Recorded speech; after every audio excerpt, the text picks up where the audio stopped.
Կրեմլի խոսնակը լրագրողների հետ զրույցում անդրադարձել է Երևան եւ Բաքու ԱՄՆ փոխնախագահի այցերին եւ պատասխանել հարցին, արդյոք Մոսկվան մտահոգված է հարավկովկասյան երկրների եւ Վաշինգտոնի միջև խորացող գործակցությամբ։ Դմիտրի Պեսկովը հայտարարել է, Հայաստանն ու Ադրբեջանը որպես ինքնիշխան պետություններ իրավունք ունեն հարաբերություններ կառուցել տարբեր երկրների հետ։ Մենք ունենք երկկողմ հարաբերությունների լայն շրջանակ եւ Բաքվի եւ Երևանի հետ մտադիր ենք զարգացնել այն, հավելել է Պեսկովը։ Կրեմլի խոսնակը նշել է, որ ԵԱՏՄ-ի դերն էլ Հայաստանի տնտեսական արագ զարգացման գործում ակնհայտ է, ըստ նրա դժվար թե որևէ մեկը վիճարկի դա։ Պեսկովը նաև կարծիք է հայտնել, որ Ռուսաստանը աշխարհի ամենաառաջադեմ երկիրն է ատոմային էներգիայի ոլորտում եւ ավելի մրցունակ է։ Հայաստանում կան խորհրդային եւ ռուսական նախագծման հին օբյեկտներ, այստեղ Ռուսաստանն ավելի մեծ փորձ ունի, մենք ի վիճակի ենք ապահովել ավելի լավ որակ առաջիկա տարիներին ավելի քիչ գումարով, շարունակել է ռուս պաշտոնյան։ Նրա խոսքով Մոսկվան մտադիր է զարգացնել փոխշահավետ հարաբերությունները Երևանի եւ Բաքվի հետ, այդ թվում ներդրումների եւ մշակութային ոլորտներում։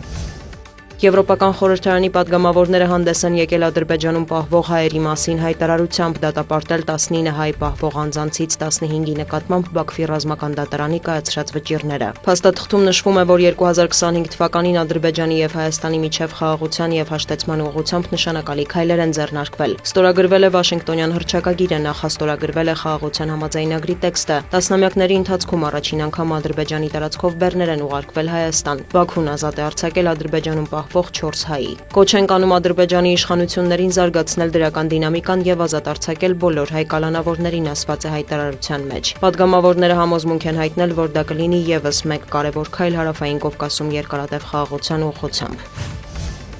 Իրանում երթեր են նվիրված իսլամական հեղափոխության հաղթանակի 47-րդ տարեդարձին, դրանց մասնակցել են նաև Իրանի նախագահը, արտգործնախարարը եւ այլ պաշտոնյաներ, ցուցադրվել է ռազմական տեխնիկա։ Աբբաս Արաղչին մեկնաբանելով Վաշինգտոնի պահանջը, որ Իրանը պետք է հրաժարվի հրթիռային ծրագրից, հայտարարել է նման բան չի լինի։ Նա հավելել է, ամերիկյան կողմի հետ բանակցությունների երկրորդ փուլի ժամկետները դեռ հայտնի չեն, սակայն միջուկային հարցը կարող է լուծվել միայն դիվանագիտության ճանապարհով։ Ավելի վաղ Արաղչին նաև տեղեկացրել էր, որ Թեհրանն աշխատում է համաձայնագրի նախագծի որը կերաշխավորի միջուկային էներգիայի խաղաղ օգտագործման Իրանի իրավունքը։ Մասուդ Փեզեշքյանն էլ հավատացրել է, որ Թեհրանը չի ցանկանում միջուկային զենք ստանալ, ինչպես հայտարարում է Վաշինգտոնը։ Իրանի նախագահը շեշտել է, պատրաստ են միջուկային օբյեկտներում ցանկացած ստուգումների։ Վաշինգտոնի եւ Թեհրանի միջև վերսկսված բանակցությունների ֆոնին ԱՄՆ նախագահն էլ հայտարարել է, եթե իրանական միջուկային ծրագրի հարցով չհաջողվի գործարքի հասնել, կարող են շատ կոշտ գործողություններ ձեռնարկվել, ինչպես 2025-ի ամռանը։ Թրամփը հույս է հայտնել, որ բանակցությունների երկրորդ փուլը տեղի կունենա հաջորդ շաբաթ։